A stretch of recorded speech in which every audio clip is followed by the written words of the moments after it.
Antes de qualquer coisa, preciso esclarecer 3 coisas. A primeira, estou levemente gripada, então perdoe algum fungado aí no meio do vídeo.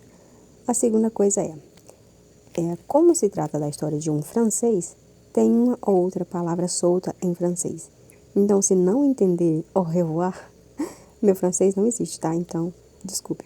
A terceira coisa é que a partir desse vídeo, cada vídeo vai ser um capítulo diferente. Não vou dividir os capítulos mais. Capítulo 2. Pensei que você já havia ido embora. As palavras saíram sem ela se dar conta, mas deixaram claro que notará a ausência dele. Eu estava apenas dando um au revoir para meus amigos. Ele encheu a xícara dela com café. Antes de voltar, eu ofereci um digestivo. Depois serviu uma boa dose de conhaque em uma taça de cristal e entregou a ela. Talvez seu acompanhante devesse levar em consideração que, acrescentou Mac, como se pensasse em voz alta. Se ele continuar a correr tanto durante as refeições, acabará tendo uma úlcera antes dos 40 anos. Obrigada. Ellen ergueu o queixo. Darei a ele seu conselho. Tenho certeza que dará, retrucou ele. Presumo que seja ele o homem com quem planeja se casar com toda pompa. Mas devo dizer que deixar uma bela mulher sozinha em um restaurante é uma ofensa à natureza. Ele ergueu a taça. Salute. Oh, me poupe. Ela cerrou os dentes. Não preciso dos seus elogios, nem de sua companhia. Talvez não, disse Mac, mas preciso do meu voto no comitê. Por isso deveria fazer um esforço para ser mais civilizada. Queimando por dentro, Ellen bebeu um pouco do café. Por que está fazendo isso? Pagando drinks. Me forçando a tolerar sua companhia. Ele respondeu indiferente. Porque eu quis encontrar você em uma situação mais informal. Mac se recostou na cadeira. Aliás, permita-me dizer que seu cabelo ficou muito melhor assim, solto. Por que o prendeu? Queria parecer mais profissional para a reunião, respondeu com frieza. Por que está ignorando minha vontade óbvia de ficar longe de você? Ele ergueu a taça, estudando a cor do conhaque. Seu noivo chegou tarde e saiu cedo. Talvez eu esteja apenas tentando compensar a falta de atenção da parte dele. Ellen mordeu o lábio. Como ousa criticá-lo? Niel trabalha duro para garantir nosso futuro, e não me sinto negligenciada, completou com ar desafiador. Fico aliviado por ouvir isso, Mamir, disse ele sem pressa. Temi por seu bem-estar ao imaginar que ele poderia ser tão rápido na cama quanto é nos almoços. Ellen ficou olhando para ele, chocada de tal forma que sentiu enrubescer até a raiz do cabelo. Você não tem o direito de falar assim, balbuciou com voz trêmula. Deveria se envergonhar. Ele devolveu o olhar sem uma pontada de arrependimento. Posso lhe assegurar de que fui movido apenas por minha preocupação com sua felicidade. Ellen afastou a cadeira, se levantou e pegou o casaco. Quando eu conseguir o dinheiro de que preciso para restaurar a casa Montiagole, encherei o mundo com minha felicidade, Morcia, retrucou irritada. E esse é o único assunto sobre o qual você tem o direito de questionar. Adeus. Ela passou por ele e saiu do restaurante, o rosto ainda queimando, mas a cabeça erguida pelo orgulho.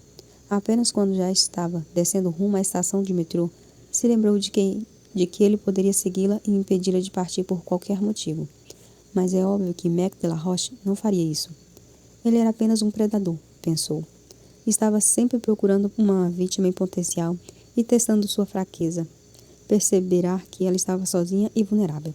E o atacará, só isso. Ou não. Se ao menos ela não ficasse vermelha com tanta facilidade, Ellen se recriminou. Só espero que ele interprete isso como raiva, em vez de constrangimento. Torceu. Ela não podia suportar que aquele homem viesse a saber que ela não fazia a menor ideia de como Niel, ou qualquer outro homem, era na cama. É claro que sabia o que acontecia no âmbito físico. Afinal, não era tão inocente assim. Porém, não sabia o que esperava no campo emocional. Confiava no fato de que sentir amor por Niel já seria o suficiente. O restante ele poderia ensinar. Fazia algum tempo que o namorado não tentava de fato levá-la para a cama. Ellen relembrou, tomada de remorso. Mas ela não podia, e não iria, adiar mais aquele momento. Já esperará demais. Talvez o medo da rejeição tenha mantido Niel tão distante dela nos últimos tempos, e ela estava tão envolvida na própria vida e nos próprios problemas, que nem se preocupará com os sentimentos dele. Mas dali em diante tudo seria diferente, se prometeu cheia de determinação. Não acredito que você já está de volta, Lauren, disse enquanto colocava uma torta salgada no forno. Levei um susto com seu telefonema. Achei que fosse ficar mais uns dias por lá. Ela olhou para Ellen de relance, por cima do ombro. Sua reunião com o comitê não foi tão boa assim?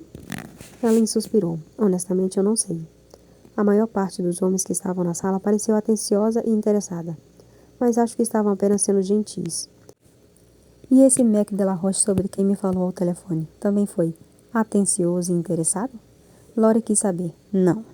Ellen se virou, os dentes cerrados. Ele não. Como eu adivinhei? A amiga devolveu com ironia. De qualquer modo, como você insistiu tanto, procurei por ele na internet. E achou alguma coisa? Ele é o presidente da Fabrication Roche, uma empresa que constrói prédios industriais, principalmente em países em desenvolvimento. É multimilionário. Imprimi tudo o que encontrei para você, só não achei nenhuma foto dele. Não tem importância, Ellen falou baixo. Já sei bem como ele é. E eu sei também como ele me olha, pensou, se lembrando de como se sentirá insultada quando ele olhou de cima a baixo, e aquele brilho nos olhos dele. Ela engoliu em seco, afastando a imagem da cabeça com determinação. Mas obrigada, Lori. É sempre bom conhecer o inimigo.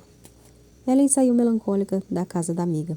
O dia começará cheio de otimismo e determinação, mas nada acontecerá conforme o planejado. E talvez o destino dela já tivesse sido decidido naquele escritório de vidro e concreto. Preciso de Niel, pensou. Preciso que ele me abrace e me diga que tudo vai ficar bem e que Montiagle estará segura. Ela entrou pelo portão em forma de arco e ficou de pé, no pátio da frente, olhando para a silhueta da casa à luz das estrelas. Sob aquele ângulo, parecia maciça e indestrutível, mas ela sabia que era apenas ilusão. Além disso, não era somente o futuro de Ellen que estava ameaçado. Havia também George e Daisy. Jardineiro e cozinheira contratados pelo avô dela enquanto ainda eram recém-casados. Quando todos os outros empregados se foram, George aprenderá a lidar com praticamente tudo na propriedade, enquanto a esposa, pequena, animada e diligente, se tornará a governanta. Ela independia dele completamente e ficava nervosa ao pensar que talvez não pudesse lhes garantir um futuro, principalmente se dependesse de Trevor Nilsson, que não tiverá pudores em dizer: são velhos demais, vou colocar meu pessoal para trabalhar aqui. Você não vai colocar ninguém, Ellen falou para si. Não vou desistir dessa luta. Durante o verão, Montiagle era aberta à visitação pública aos sábados. Marion Lowell, uma historiadora apaixonada, esposa do pastor local, guiava os turistas pelas ruínas medievais e por algumas partes da casa que não eram usadas por Ellen e pelos Marland. Quando o tempo estava bom, Ellen, Daisy e Marland serviam o chá da tarde no pátio da frente. Naquele fim de semana, Ellen foi avisada de que um grupo chegaria no meio da tarde. O ônibus chegou pontualmente, e os visitantes só foram embora depois das 6 da tarde, hora em que Montiagle fechava oficialmente. Após terminar a limpeza, Ellen despiu o enorme avental branco que usava em tais ocasiões e ficou apenas de jeans e camiseta de musselina. Então tirou os sapatos e resolveu passear à beira do lago. O frescor da relva sob os pés cansados era delicioso, e ao mergulhar da água teve o usual efeito calmante. Ela suspirou e mexeu os ombros, sentindo-se subitamente desconfortável dentro da roupa. Estava com calor e suada, por isso se viu tentada a encontrar o embarcadouro, se despir e mergulhar na água fria. Porém, tinha a estranha sensação de estar sendo observada e aquilo a perturbou. Olhou ao redor para tentar descobrir alguém e ficou aliviado ao perceber apenas a senhora Lowell, descendo o gramado sorridente. Que tarde esplêndida, disse triunfante. Foi mesmo um bom grupo, comentou Ellen, também sorrindo. E os seus comentários durante a visita guiada foram brilhantes como sempre. Só desejaria poder pagá-la. Adoro fazer isso, respondeu a senhora Lowell. Hoje havia um tipo muito diferente no grupo. Você não reparou? Muito atraente, de um jeito não convencional e sofisticado. Não reparei em ninguém que pudesse ser descrito como atraente nesse grupo, nem de longe. Mas talvez ele não tenha aparecido na hora do chá para não comprometer a tal imagem sofisticada. De repente, estava esperando por champanhe e caviar, Ellen brincou. Talvez ela até merecesse esse esforço. A senhora Lowell suspirou. Que pena que você não viu. O homem ainda tinha aquele sotaque francês maravilhoso. Ellen disse com a voz aguda. Francês? Tem certeza? Tenho, assentiu. Algum problema, querida? Não, não, negou Ellen depressa. É só que não costumamos receber muitos estrangeiros. Só achei estranho, só isso. Mas ela sabia que não era só isso. Era ele, pensou. Tinha que ser. Assim que a senhora Lowell se foi, Ellen voltou correndo ao grande salão para checar os livros de visitas. E não precisou procurar muito. A assinatura Mac de la Roche era uma das últimas daquele dia. Ela se empertingou, respirando com dificuldade. Ele chegará sem avisar. Mas a visita, obviamente, não era um segredo. Mac queria deixar claro que estivera ali. Ellen desejou apenas ter ficado sabendo mais cedo. Mas não havia necessidade de ficar paranoica, se lembrou. Ele estivera lá. Virá Montiagle em um bom momento e agora se furar. Sem submetê-la a qualquer tipo de confronto. Ou seja, talvez aquele homem finalmente tivesse se dado conta de que ela não queria contato pessoal. E que dali em diante todos os encontros seriam estritamente profissionais. Satisfeitas com tais conclusões, ela fechou o livro e se seguiu para o próprio quarto, trancando a porta. Ellen acordou na manhã seguinte, certa de que não dormirá tão bem quanto deveria. Mas, quando viu o dia bonito, se animou e decidiu passar o tempo no jardim, ajudando George. Antes, porém, foi andar de bicicleta até a cidade e comprou o jornal. George esperava por ela na entrada da propriedade. Deixe que eu guarde sua bicicleta, senhorita Ellen, disse ele, adiantando-se quando ela desceu do selim. Daisy disse que há uma visita a aguardando. É melhor não deixá-la esperando por mais tempo. Ellen foi tomada por um coração aos pulos e por secura na boca. Ela sabia, é claro, quem a aguardava. Quem mais poderia ser? Pensou. Os lábios comprimidos de medo. Ele esperava na cozinha, sentado à mesa diante de um sanduíche de bacon e cercado pelos mimos de Daisy, que naquele momento enchia a xícara com mais café. Ellen parou de repente. O que você está fazendo aqui?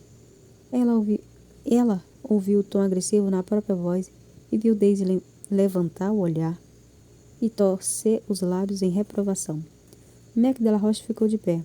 Usava calças caque esportiva e uma camisa preta de mangas curtas, mas parecia um valentão da periferia de Marsella do que um magnata dos negócios. Como pode ver, mademoiselle? Estou tomando café da manhã. Ele deu um sorriso charmoso para Daisy. Sua governanta é um anjo e está cuidando de mim. Ela se esforçou para usar um tom mais amistoso. Tenho certeza de que ontem viu tudo o que precisava. Por que ainda está por aqui? Ela afastou uma mecha de cabelo do rosto. Tenho certeza de que esse vilarejo não faz seu estilo. Tenho negócios inacabados aqui. Ele disse com tranquilidade.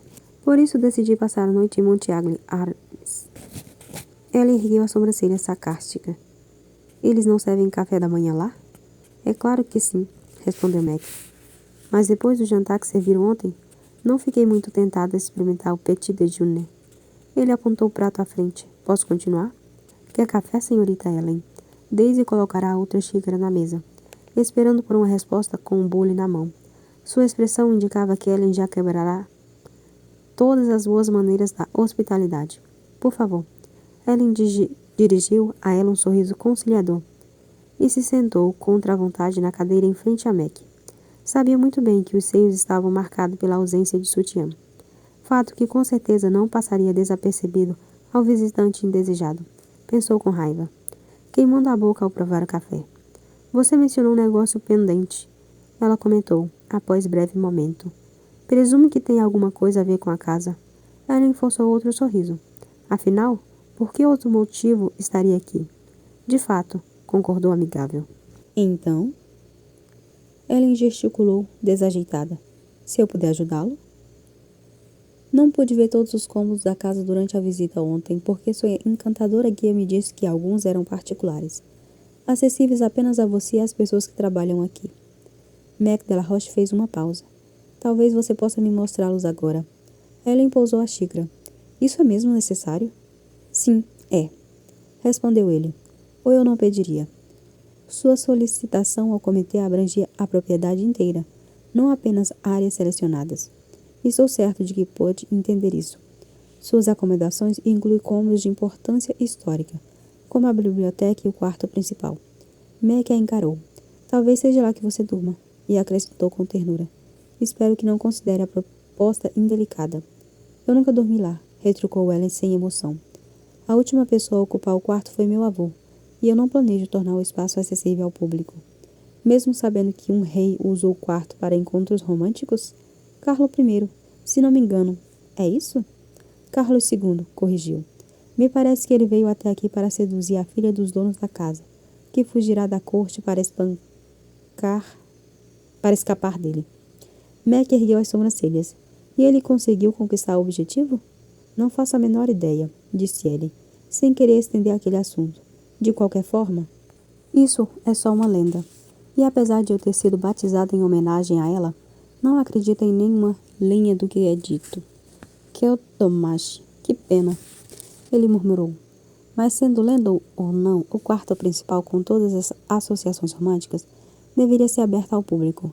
Espero que me permita ser o primeiro a visitá-lo. Helen terminou de beber o café. Como quiser, Morcia. Gostaria de ver os outros cômodos agora? Por que não? Disse ele com suavidade. Posso listar vários motivos para dizer não.